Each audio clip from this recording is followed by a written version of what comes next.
when it comes to Microsoft, they're sitting in a very good spot from a financial standpoint. I've heard rumors, like currently, that they're looking to potentially lay off more people. I don't know how true that is.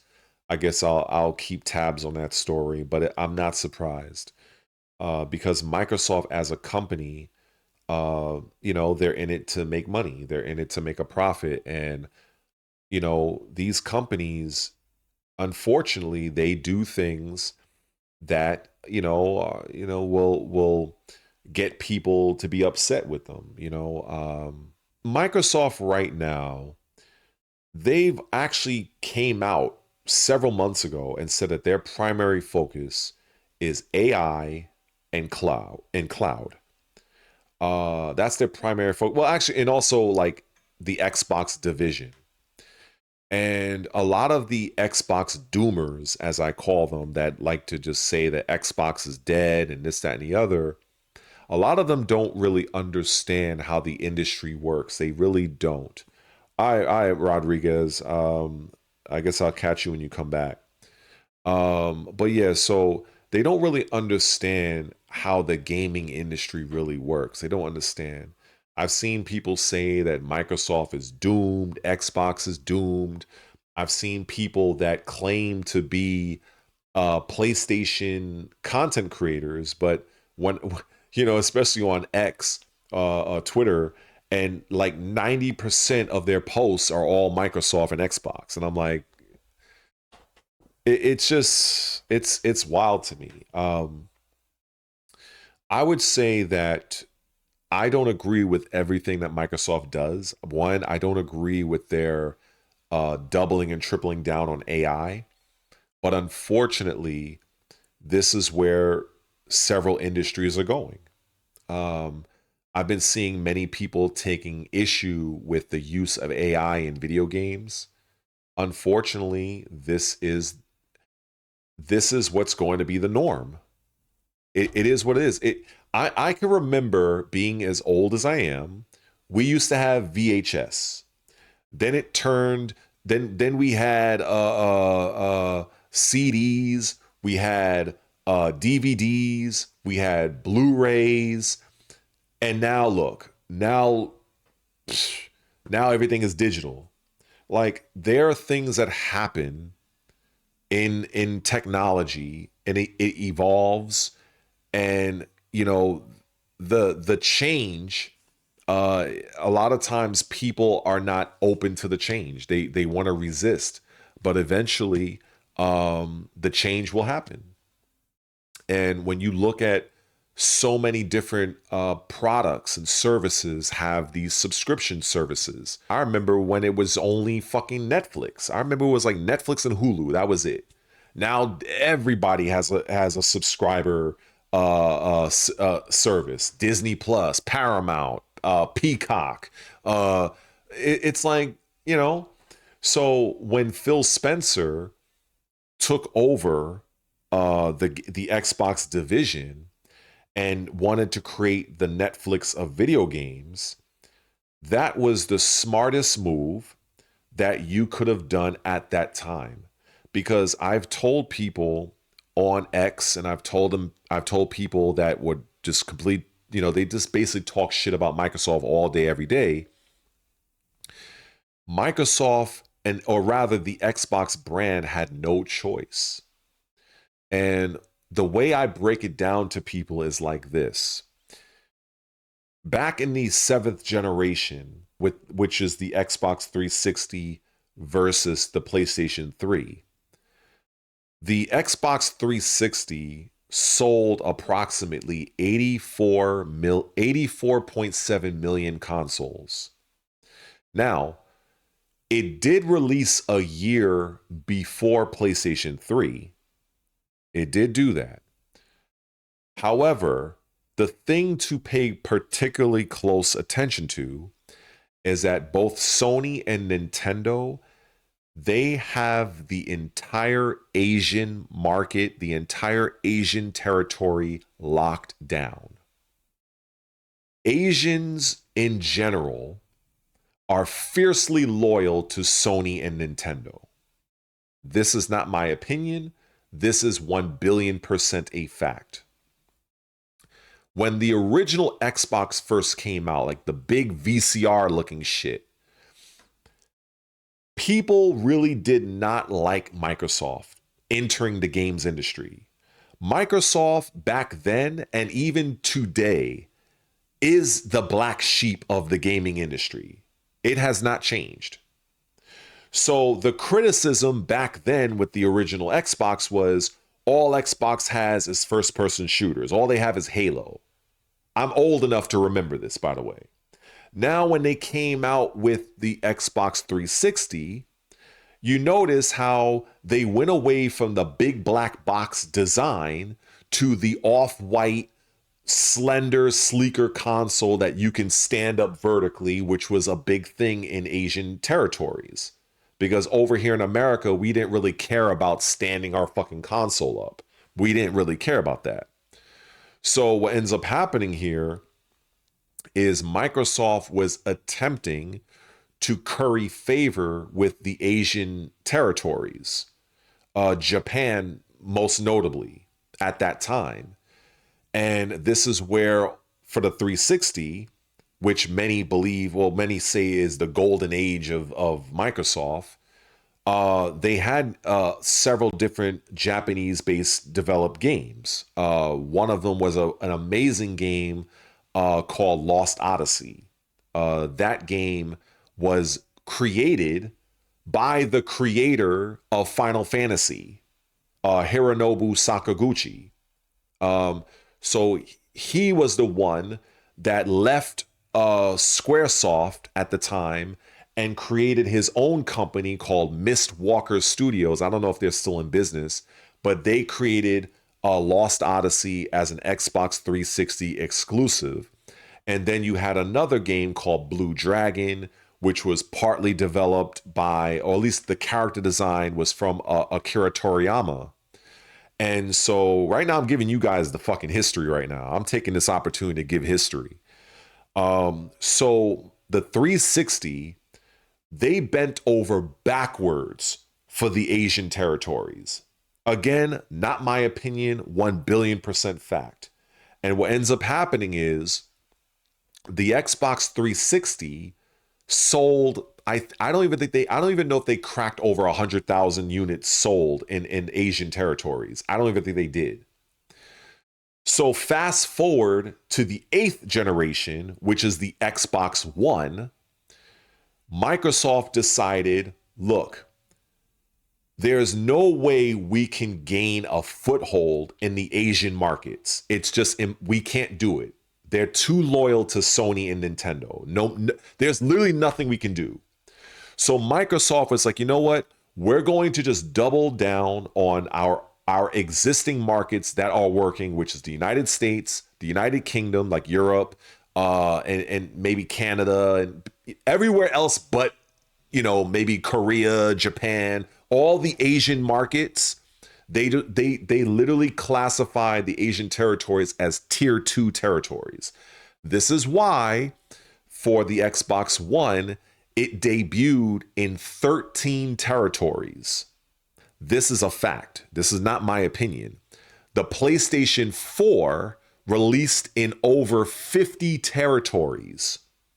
So whenever I hear these fucking journalists who are really PlayStation fanboys really on the low, they kept bringing up, oh, the console war, the console war, the console war. The console wars died in the 7th generation with the 360 and the PlayStation 3. That's when the console war ended. So all of these people that keep talking about at that time and even till now, oh, Sony outselling Xbox 2-1, 3-1, 4-1. We as Microsoft fans, we didn't give a fuck. Microsoft as a company didn't give a fuck. Why? Because they already understood after the 7th generation, they realized that once the PlayStation 3 barely overtook the Xbox 360 at the end of the 7th generation, thanks to The Last of Us, for those of you that remember that game, well, I'm pretty sure all of you remember that game. That's what gave the PlayStation 3 the winning blow over the 360 in the 7th generation.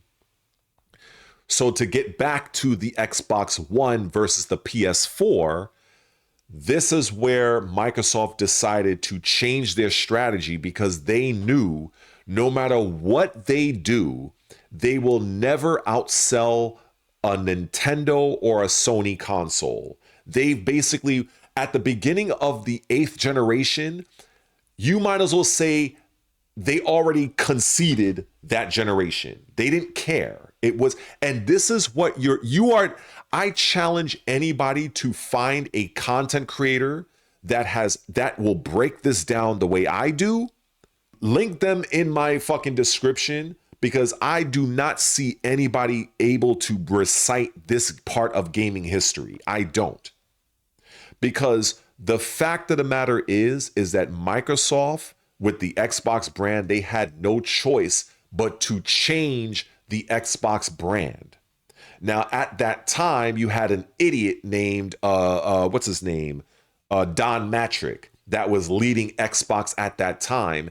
And for those that may or may not remember, they had the meme of TV, TV, TV, because the original design was they wanted the Xbox One, hence the term Xbox One, to be the one-stop shop of your whole entertainment. So they wanted you to be able to watch TV, they wanted you to be able to play video games, to play movies on it. That's why the Xbox One was marketed in that way. And also, from an architecture standpoint, this is also why the Xbox One was a little bit less powerful than the PS4, because the chipset that Microsoft went with allowed the Xbox One, if for those that may or may not remember, to play a video game at the same time while you're watching television. So Microsoft was way ahead of its time at that moment. But they didn't have the technology, they didn't have the proper marketing at that time. And of course, the Xbox One really didn't sell that well. And also they were pairing the system with the Kinect. And many people didn't like that you're spending almost $499 to buy a weaker console because the PS4 was stronger, and it come to find out that the technology used for the Kinect pretty much was in direct conflict with the designers of the Xbox One and making it more powerful, because if they did, they would have had to make the console more expensive.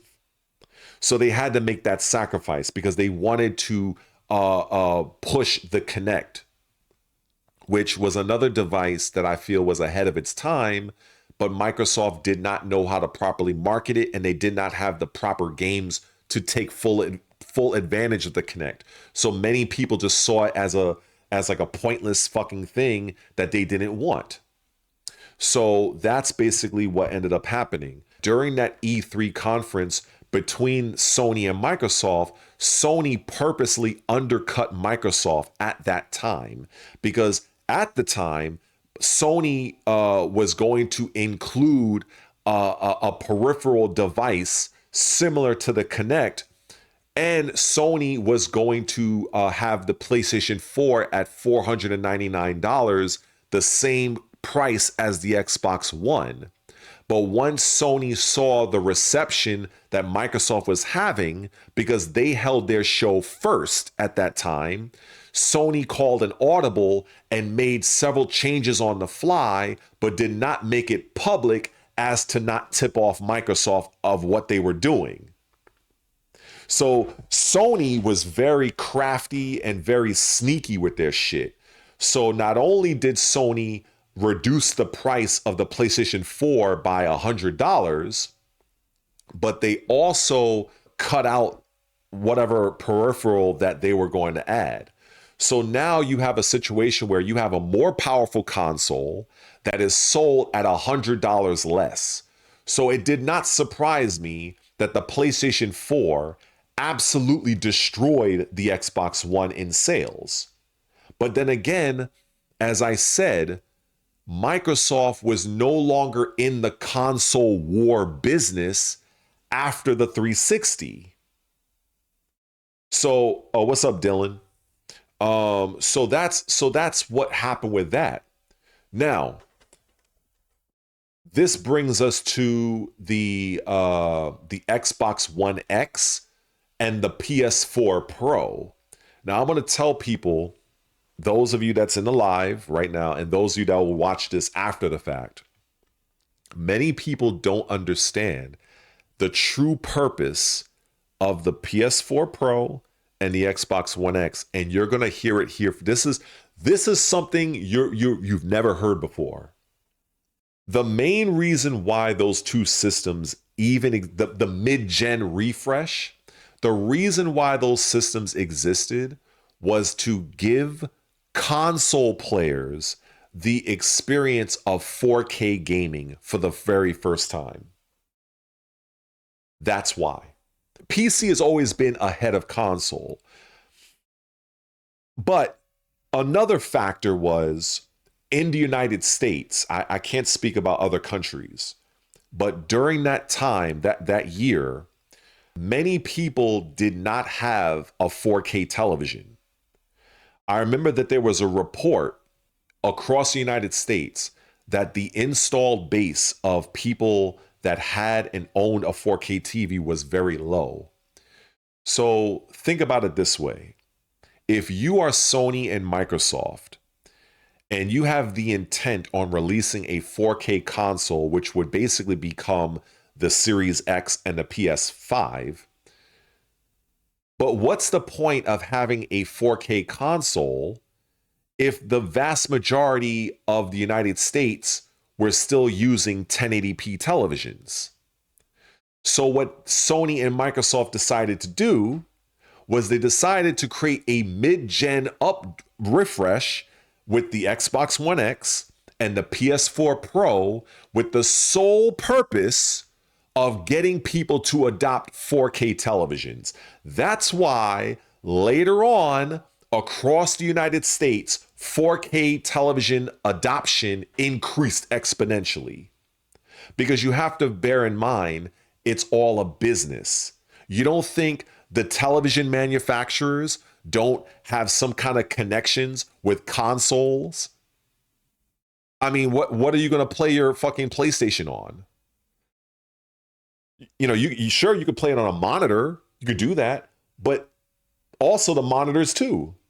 So it's a symbiotic relationship industry-wise that consoles and monitors and television manufacturers, they have that type of communication. So that because, and now the strategy that Microsoft wanted to do was Microsoft saw this as a possible opportunity to gain a little bit of market share. Maybe not much, but a little bit. This is why the Xbox One X was actually more powerful than the PS4 Pro. So basically, Sony and Microsoft, they had that one main mission to gain, or should I say, to get people in the United States to adopt 4K televisions. But Microsoft saw it also as an opportunity to try to expand their market share just a little bit, because in my opinion, the PS4 Pro, Sony really didn't put that much effort into that console. I'm gonna be honest, just like they didn't put much effort into the PS5 Pro, but we're gonna get to that system. So that's the reason why Microsoft decided to put forth a little bit more effort, because they wanted to try to give a better impression as they exit the 8th generation and going into the 9th generation, which is where we're currently at with the Series X and the PS5. Now, with the PS5 Pro, when that system first came out, that system 100% is a fucking cash grab from Sony. 100%. Everybody knows it was the worst kept secret that you're gonna have a PlayStation 6. So why in the fuck are you putting out a PlayStation 5 Pro? Like, people like me that study the industry, I knew what Sony was trying to do. And I knew, based on the specifications of that console, there really wasn't anything earth-shattering about it. It's pretty much the same architecture as a PS5. It's just that they have I think it's the GPU is slightly overclocked. So it's essentially the same fucking thing. It has a little bit more power, but for the cost of that console and the fact that it's still like certain games on the PS5 Pro does not really outperform a Series X or a PS5 version all that much for the money that they're asking for. So you're asking your Sony fan base to basically buy, I don't know how much, I don't know if it's like $700 or something like that. And then what, a couple of years later, here comes a PS6.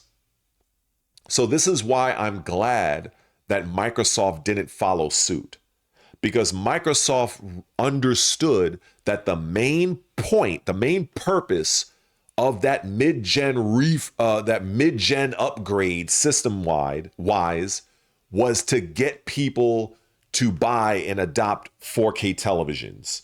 That was the main reason, because there was no other reason for them to come out with that console. There wasn't. There was not. But I challenge anybody to try to find a content creator that actually knows this type of shit. I will happily wait because I have scoured the internet and I found nobody that really breaks this shit down like this. And I take great pride in this because I have followed this for years and it's of great interest to me. And even though I am a Microsoft guy, I do take my time in learning what exactly is going on with Sony, what is going on with Nintendo. So yeah, there's a lot of history and a lot of business decisions that led Microsoft to do what they're currently doing with the Xbox brand. And a lot of people, a lot of the so-called journalists who, like I said, they're really Sony fanboys in disguise. They don't know shit. Many of them throughout the course of Microsoft, all they really did was shit on almost every single Microsoft exclusive across Kotaku, IGN, GameSpot, you name it. Let's just talk about the game Rise, Son of Rome. At that time, for the Xbox One, leave it to the games media, the fucking journalists. I seen some journalists gave that game a 4. I'm like, you cannot be fucking serious. The criticisms that they levied against Rise, Son of Rome was the game is too short, the game is too linear, and the game is too repetitive, and they didn't like the quick time events. You know what's funny about those 4 points? Last I checked, the very first fucking God of War for PlayStation was very short, because I beat that game inside of 6 hours, was very repetitive in terms of its buttons. It was very linear, and it was the king of QuickTime events, but yet and still every single gaming outlet gave God of War 9s. So it's like, and of course God of War is a great franchise, and it went on to spawn an amazing series of games. But ironically, the 2018 God of War, you know, when they changed the voice actor to Christopher Judge with the boy, when they changed it to that, ironically how the game looked more and more fundamentally like Rise, Son of Rome. I found that to be so interesting. And I remembered there was a few people in certain outlets that actually made that reference. It wasn't many, but it was enough for me to like, yeah, it kind of does remind me of Rise, Son of Rome in a way. And I was like, look at this fucking shit. I was like, look at this. You know, and then and the thing is, those journalists literally did a hit piece on Rise, Son of Rome, to where that game didn't even have the opportunity to develop into a franchise. Because the way I saw it, Rise, Son of Rome, Rise could have been the actual franchise, because they spelled it Ryse. And Son of Rome was the subtitle. So you had Marius, and those who aren't unfamiliar with the game, it was based during a gladiatorial time in the Roman Empire. But I could have seen them, they could have made Rise something else. And it's an entirely different type of setting. It's sort of like how you have Assassin's Creed. You have Origins, it's in Egypt. Assassin's Creed Valhalla, it's in fucking Scandinavia or fucking Europe.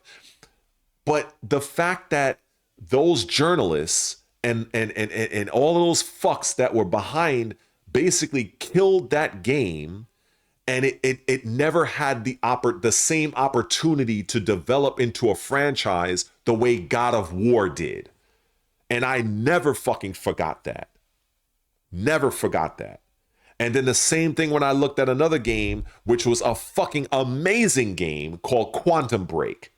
The fucking games media shat all over that game, saying, oh, you know, the game is this, the game is that. Oh, and then you have to, they didn't like that it came with a story that was very interactable.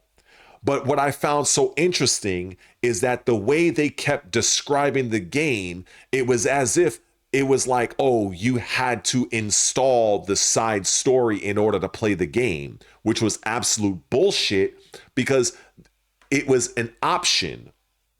If you did not want to experience the story of Quantum Break, which had the late great Lance Reddick in there, R.I.P., you know, you didn't have to.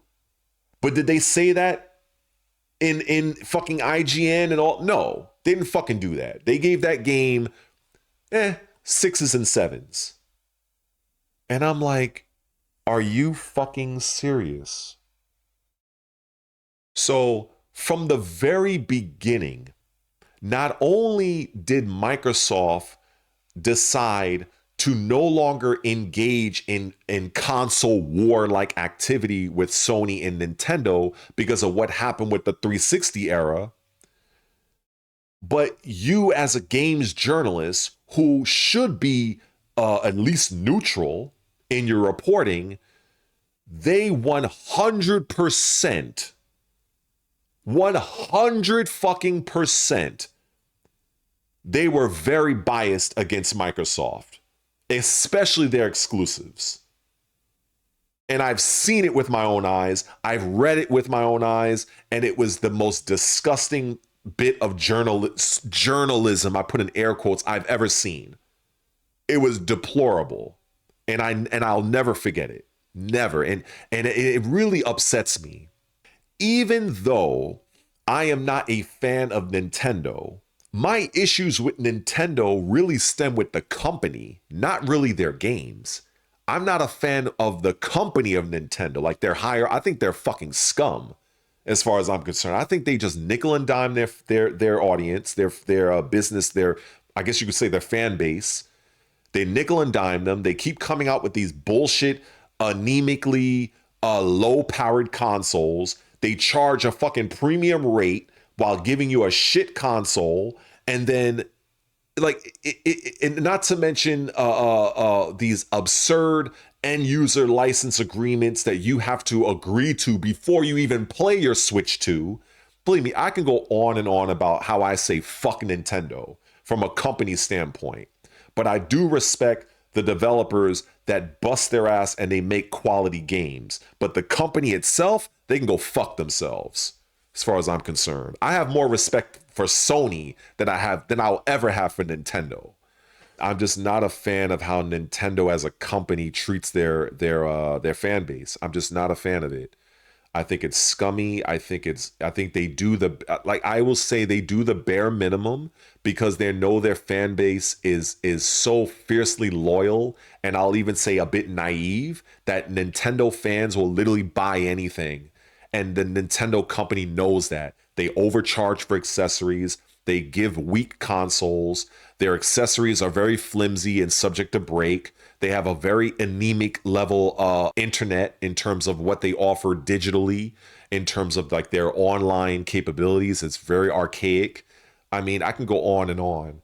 I'm just not a fan. I'm just not a fan for those reasons. But when it comes to Sony, I at least give them the credit that with the genius of Mark Cerny, who is the engineer of Sony, they at least put forth an effort to respect, I would say, well, not with the PS5 Pro, but with their mainline consoles, they respect their audience's purchase. That if you are buying PS3, PS4, PS5, PS6, they're putting forth a lot of technology in that to warrant that price. So I respect them on that front. But Nintendo, no.